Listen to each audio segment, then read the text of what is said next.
The following is a CNN special report.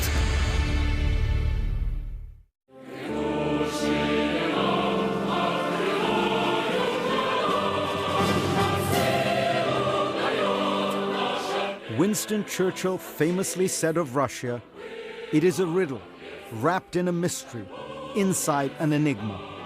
Prime Minister Churchill, meet Vladimir Putin. He is really very much of a leader. He's been a leader far more than our president has been a leader. He was a KGB agent. By definition, he doesn't have a soul. Vladimir Putin is a thug and a murderer and a killer.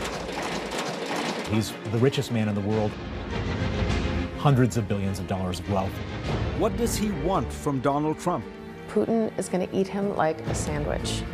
He'd rather have a puppet as president. You're the puppet. Just how powerful is he? Putin has an untrammeled authority. Hoorah! I don't see any checks on his power. So powerful, he rigged the American election? Of course, Putin wanted Hillary Clinton to lose.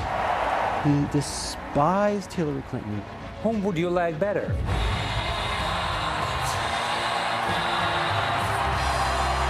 The world! While Russia celebrates, Americans ask, what does he want? And is he really the most powerful man in the world? December 5th, 1989. It was a cold night in Dresden, East Germany. And it would change the course of Vladimir Putin's life.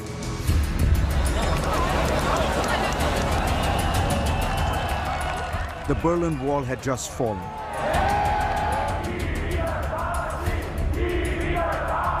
All over East Germany, angry crowds roamed the streets, lashing out at symbols of communist rule.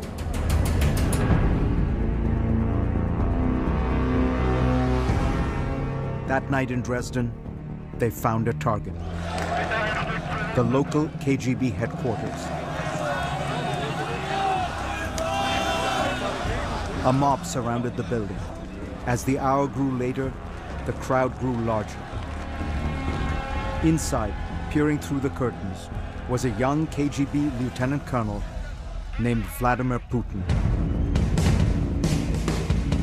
He was terrified that they were going to storm the building. Putin was a junior officer, but the boss was away. He was in charge.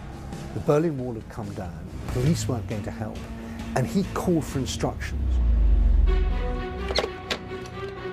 Desperate for help, Putin dialed KGB headquarters in Moscow, over and over again.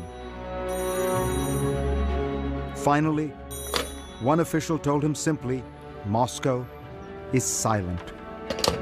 And I think it felt like a deep betrayal to him. Vladimir Putin was on his own. He went down into the bowels of the building and fired up the furnace. He finds himself in the basement at a furnace shoveling documents as he hears demonstrations out on the street. They are burning the secret files so fast that the furnace is blowing up. Putin torched thousands of pages of KGB documents and secrets as the crowd closed in. With the fire still raging, Putin went outside and faced the mob. By himself. There are armed guards inside, he told them. They will shoot you. And he's able to bluff his way out of it and tell the crowd, don't try it here, you're going to get hurt. Putin's threat worked. The mob dispersed. This is the drama that stays with Putin all the time.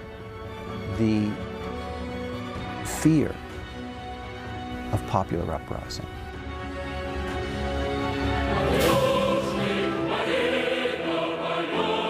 Vladimir Putin quells that fear with absolute control. This is what control looks like.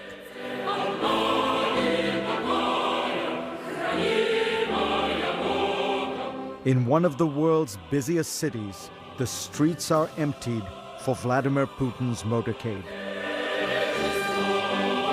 12 million people simply disappear on Putin's inauguration day.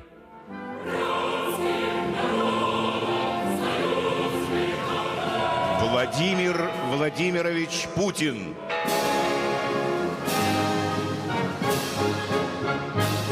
The event was perfectly produced for Russian television. Every detail flawlessly planned.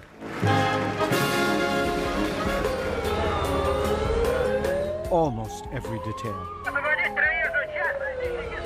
A few Russians did not follow the script. Literally a block away from his inauguration was a cafe called Jean-Jacques, where the opposition liked to gather and drink wine and drink coffee. And the riot police descend on the cafe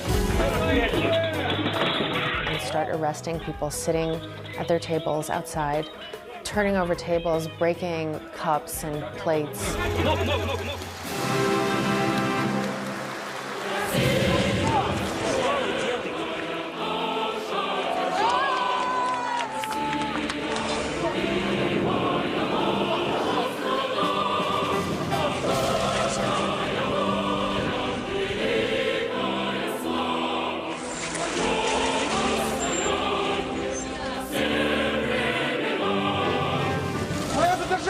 The crackdown was not shown on Russian television. For 94% of Russians, their main source of news is television.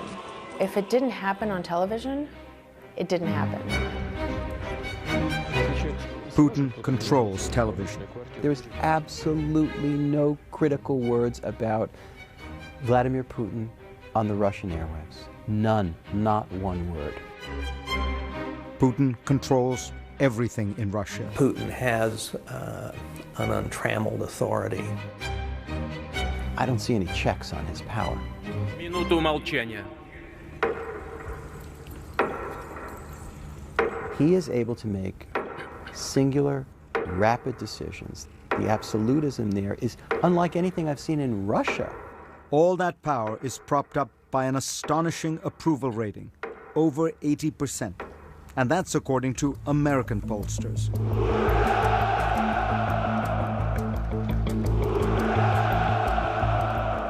Donald Trump wins the presidency. But when the United States elected a new president, it looked like Russia had fallen for a new leader. Победа Трампа будет праздник для всего человечества. There were toasts all over Moscow, at the parliament known as the Duma, on talk shows, and at bars. We are the champions of the world. But one man seemed utterly unsurprised by Trump's victory. He's happy to take credit. And that means that he won the US election. The man who is simultaneously president of Russia and in charge of the United States. Mr. Putin? Trump impersonators are everywhere in Russia.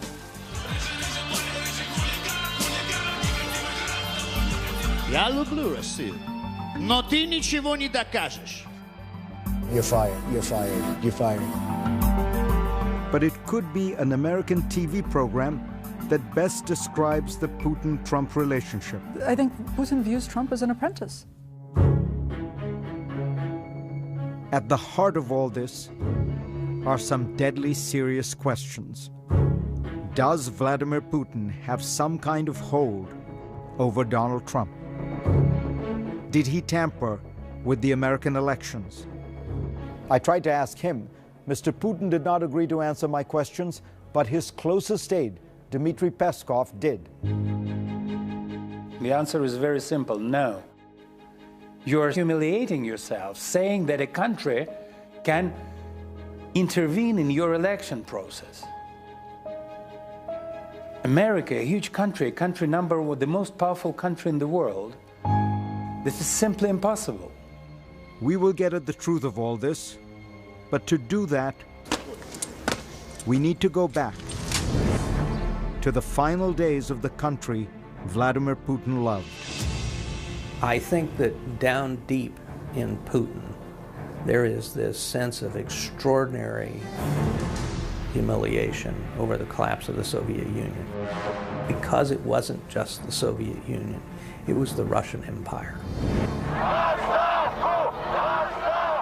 Putin returned home from his KGB posting in 1990 to a country he did not recognize. The USSR had been transformed by Mikhail Gorbachev and his policy of openness, known as glasnost. A lot of things happened very quickly. Big Mac is Big Mac. Coca-Cola, Coca-Cola. A romance with things Western.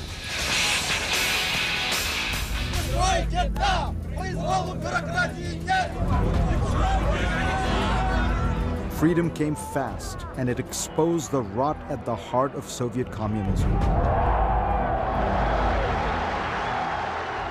Across the Soviet Union, hundreds of thousands of people began demanding democracy and national independence. It was once again what Putin feared most. The people rising up. And finally, the people won. Tonight in Moscow at the Kremlin, the red flag of the failed Soviet Union at last came down, and the flag of Russia rose. 300 years of history erased.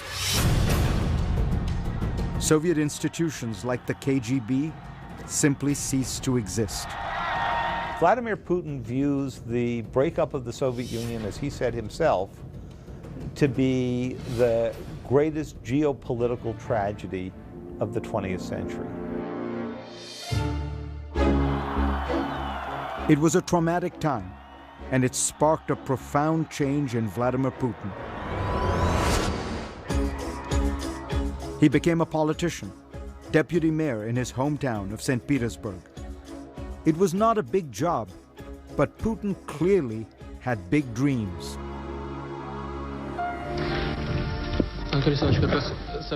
He commissioned this rarely seen documentary about himself. Presenting Vladimir Putin, the credits read, in power. Weirdly, the soundtrack is from the Broadway show Cats. The ambitious Putin may already have been looking toward Moscow because the Russian people were desperate for strong leadership. Under President Boris Yeltsin, the new democracy was a mess. The entire Soviet system, it just collapsed. The oligarchs, the men who profited on the spoils of communism, became fantastically rich. Mercedes-Benz is selling more of its top-line cars in Russia than in all the rest of Europe. But ordinary Russians were sinking into desperate poverty. There were dire food shortages, even starvation. I don't know how to feed my kids without milk. I just don't know what we're going to do. President Boris Yeltsin was in charge, but he seemed increasingly unstable.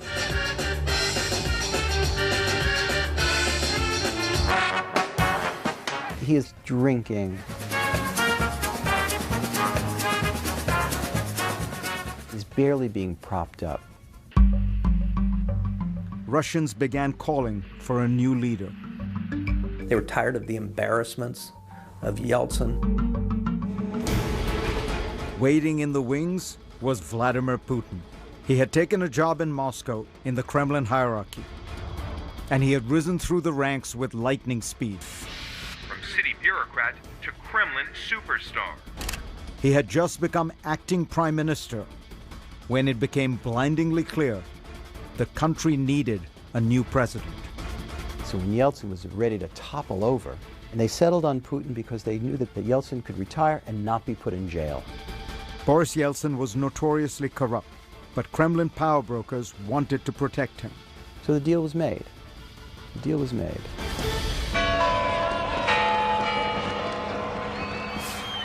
December 31st, 1999. The surprise announcement from Boris Yeltsin that he is resigning as president and turning over power to his prime minister, Vladimir Putin.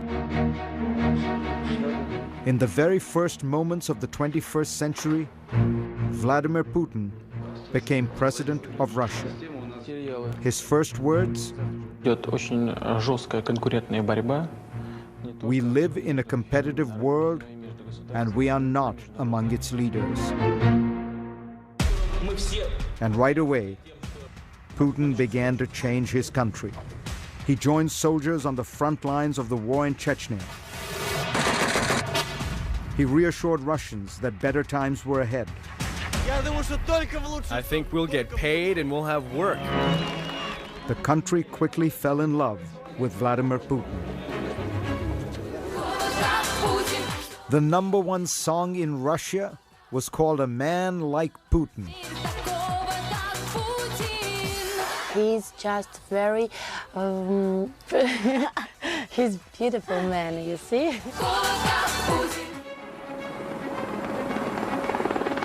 But the biggest surprise? America also loved Vladimir Putin. President George W. Bush thought he'd found a kindred spirit. I looked the man in the eye. I found him to be very straightforward and trustworthy. I was able to get a sense of his soul.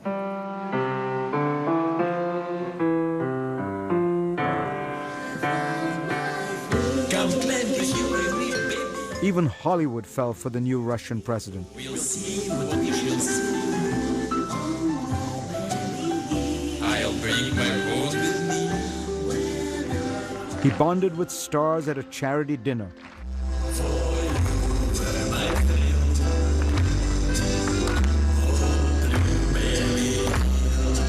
But the honeymoon would soon come to a crashing halt. He was a KGB agent. By definition, he doesn't have a soul. How are you? So glad to see you. Next, when Vladimir met Hillary. It's important to remember how much he despised Hillary Clinton.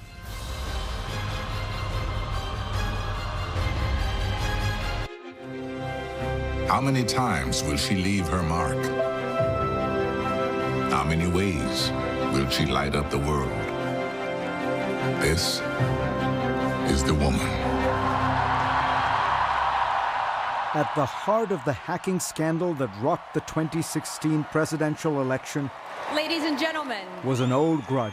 My mother, my hero, and our next president, Hillary Clinton.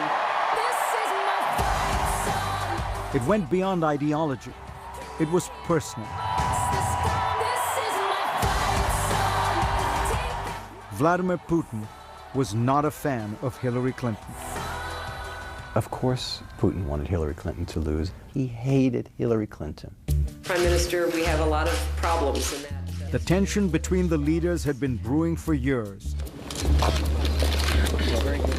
In 2001, another American leader, George W. Bush, vouched for Putin. I was able to get a sense of his soul. Thank you. Thank you. But on the campaign trail in 2008, Hillary had a different take. I could have told him he was a KGB agent. By definition, he doesn't have a soul. I mean, this is a waste of time, right? Recently, Mrs. Clinton said that you, as a former KGB agent, by definition, can have no soul. Putin's reply: statesmen shouldn't be guided by their hearts, they should use their heads. Clinton had a lot of tough words for Putin over the years. He's a very arrogant person to deal with. We have to stand up to his bullying. He is somebody who will take as much as he possibly can. But it was what happened in 2011 that marked a point of no return. It began with the Arab Spring protests early that year. The kind of popular uprising that Putin dreaded. He begins to see himself through the eyes of Hosni Mubarak. Mubarak of Egypt was facing prosecution. Syria's Bashar al-Assad was on the ropes. Libya's strongman Muammar Gaddafi met a particularly gruesome fate, brutally killed after begging for his life. Putin may have feared the same bloody fate for himself.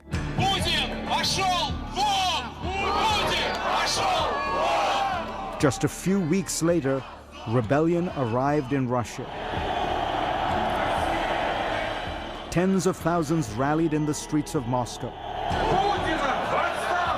The biggest protest there since the fall of the Soviet Union. People were hanging off lampposts, people were in the streets. It's really shocking. Putin was now living the same nightmare he had endured as a KGB officer in East Germany in 1989. This time in his own backyard.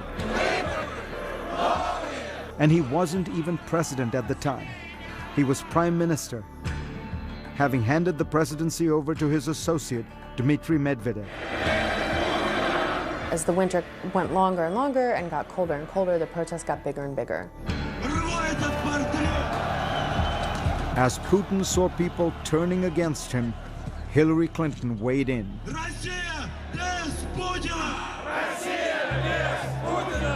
The Russian people, like people everywhere, deserve the right to have their voices heard and their votes counted. When Putin hears something like that, I imagine he hears Bush talking about Saddam Hussein. He hears that as, they're coming for me. There he goes! They're trying to drive me from power. What the hell do you know about my people and whether they deserve to have their voices heard? Like, I'll tell you if they should have their voices heard. Russians had a lot of reasons to be angry. Владимира Путина на должность президента страны. That fall, it was announced that Putin would run for president again, for a third time. That meant he could potentially rule Russia until 2024. Some people said, oh my God, I'm gonna die with this guy in power. A few months later, the elections for Russia's parliament were a farce. We do have serious concerns about the conduct of the elections. Hillary Clinton called out the election rigging. I don't think she realized quite how badly that was going to go down. With his back against the wall,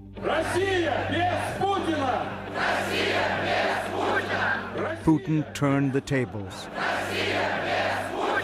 He blamed the protests on Hillary Clinton, claiming that she was the one who incited them with her complaints about the election. There are growing restrictions on the exercise of fundamental rights. Quote unquote, she sent a signal. That was his words.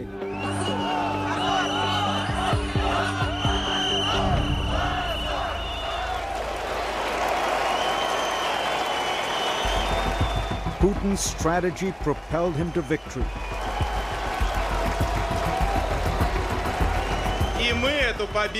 In March 2012, he won re-election handily,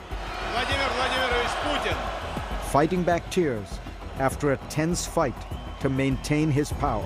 Мы показали, что нам действительно никто ничего не может навязать. He may have won the day, but Vladimir Putin never forgot about the woman who had kicked him when he was down. Do you think he'd resolved, you interfered with my elections, two can play this game? I think that that's the line of thinking that led him to the intervention. I mean, I'm totally convinced the Russians were meddling and intervening covertly. U.S. intelligence concluded that Putin personally ordered a campaign to influence the American election, in part because he holds a grudge for Clinton's comments in 2011. The other accusation... Putin has denied that Russia was hacking the Democrats. I don't know anything about that. You know how many hackers there are today? It's an extremely difficult thing to check. The Russians allegedly focused their attack on a particularly weak target: the Democratic National Committee. You could have broken into the DNC with a can opener. This took less work to get into the DNC's computer systems than it took the Watergate burglars to get into the DNC offices back during the Nixon campaign. More than 1,900 emails released. In the middle of a tight race, the leak revealed transcripts from some embarrassing emails mysteriously leaked from the Clinton campaign were all over the news. WikiLeaks has released a new batch of another stolen round emails. Of stolen emails. The Clinton campaign knows this could be a This latest leak, pretty much a Trump dream come true. Donald Trump was delighted by Clinton's misfortunes. Russia, if you're listening, I hope you're able to find the 30,000 emails that are missing. Donald J. Trump will become the 45th president of the United States, defeating... In the end, America's election went Putin's way. I've just received a call from Secretary Clinton. Hillary Clinton was quite negative about our country and her attitude. It wouldn't be bad to get along with Russia, right? It wouldn't be bad. And to the contrary, the other candidate, Donald Trump, was saying that we have to find some understanding. When people like me, I like them. Even Putin. Whom would you like better? This is not the outcome we wanted. Hillary Clinton suffered one of the most shocking defeats in American history. I know how disappointed you feel because I feel it too. At least in part, some observers say, because of the alleged hacking operation. This is painful, and it will be for a long time. Putin had apparently avenged his old grudge. So help me God. Congratulations, Mr. President. And he may have achieved even more. The 45th President of the United States. If Donald Trump is in some way compromised, if the Russian government has something that it feels has on him in terms of leverage, that's a very serious thing. I don't suggest for a second that I have the answer to this question, but we can't just let this matter drop. Up next, a prominent Russian opposition figure has been shot and killed in... 4 of the shots hit him in the back. Right out in the open, just blocks from the Kremlin. The story Vladimir Putin might want the world to forget.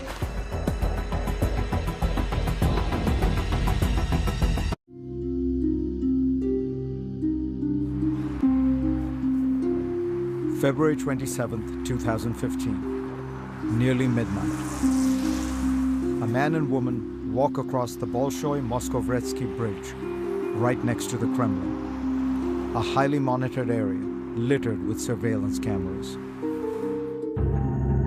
All those cameras, but amazingly, this grainy, faraway video is the only footage that exists of a critical moment in recent Russian history. Inside the circle are what a Moscow TV station purports to be Boris Nemtsov and his girlfriend. Nemtsov was, of course, the well-known Russian opposition leader who led the protests in 2011. The station says that while this snowplow hides the two from camera's view, Nemtsov was killed, shot 4 times in the back.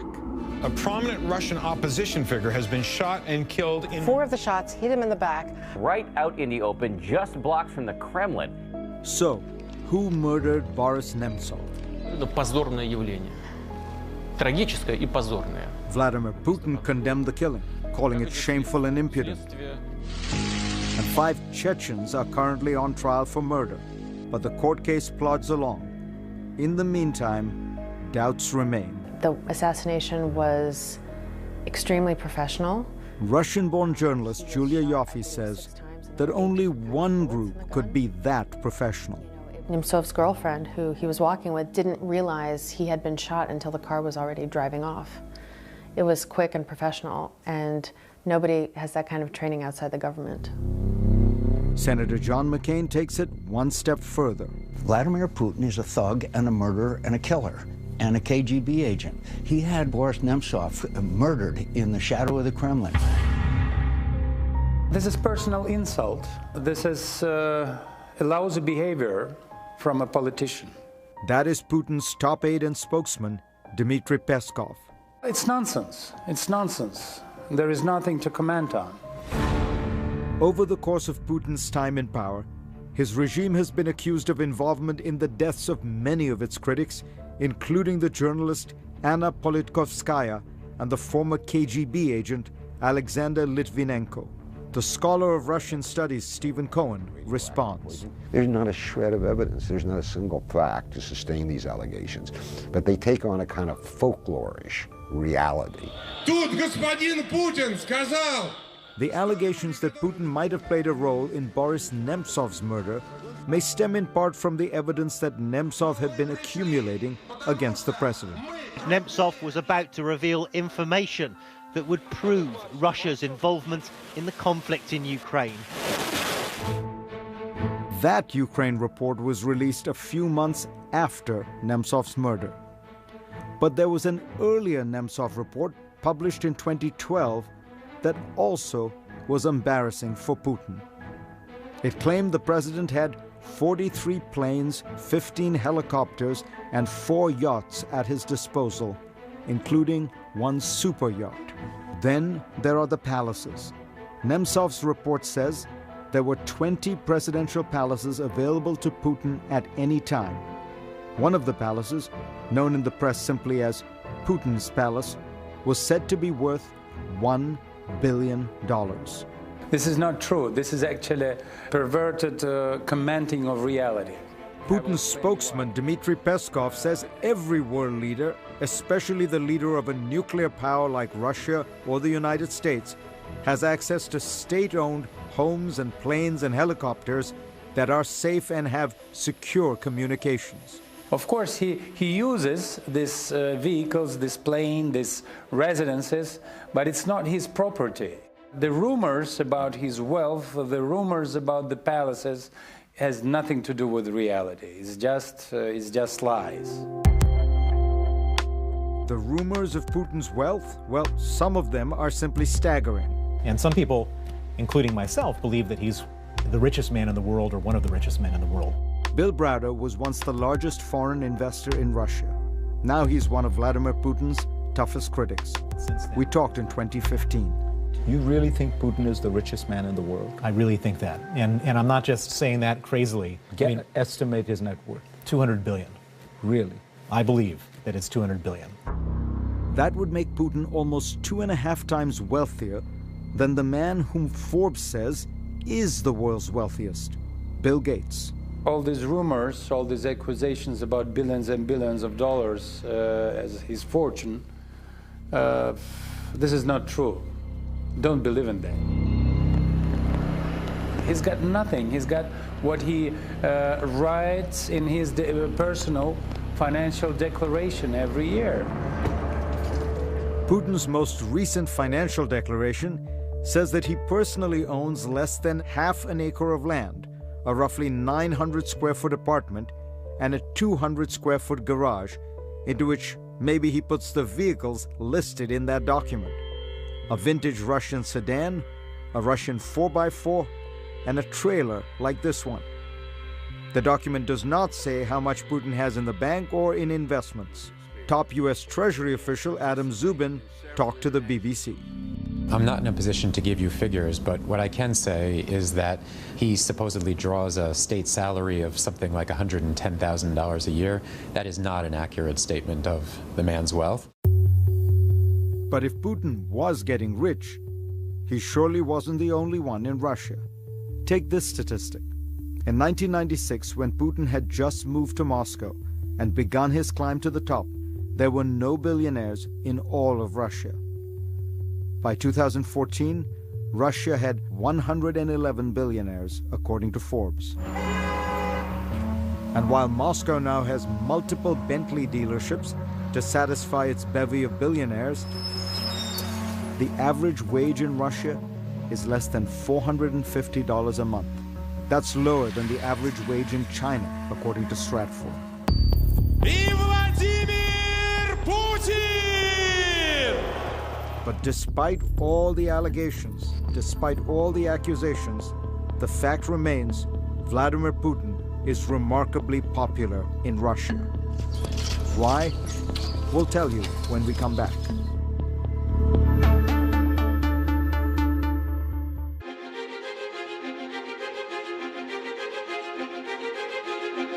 The most powerful man in the world is also the most popular. Vladimir Putin's approval rating has soared as high as 86% in recent years. Consider that American presidents are happy when they break the 50% mark.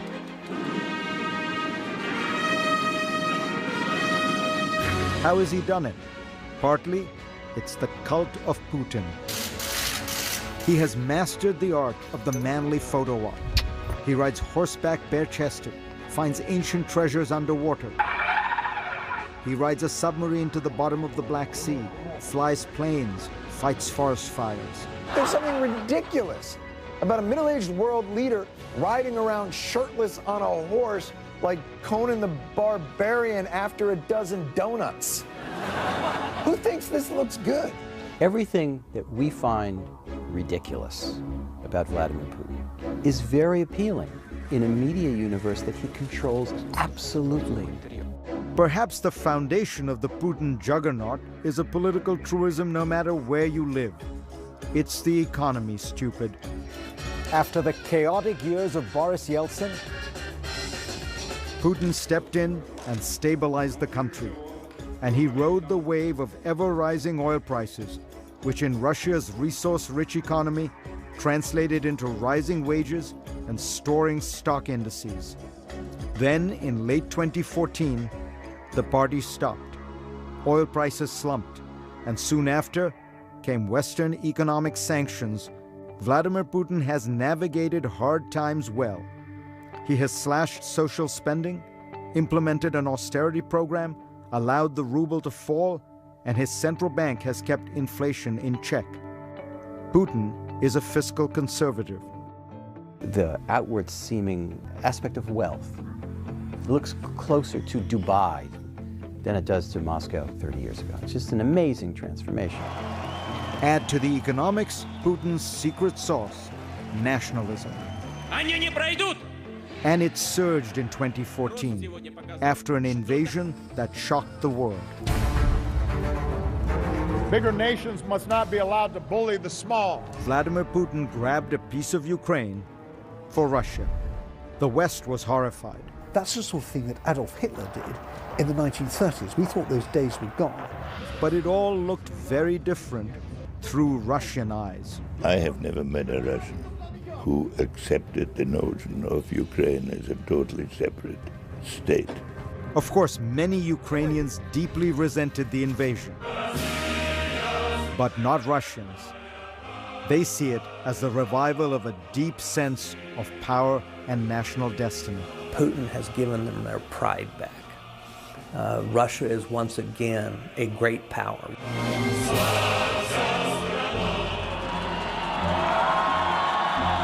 Putinism is an ideology of social conservatism, of anti-Westernism, but above all, of national power.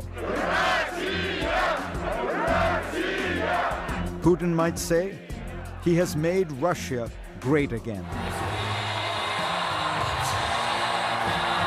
Sound familiar? We will make America great again. USA! USA! Like Putin, Trump has used nationalism to boost his support.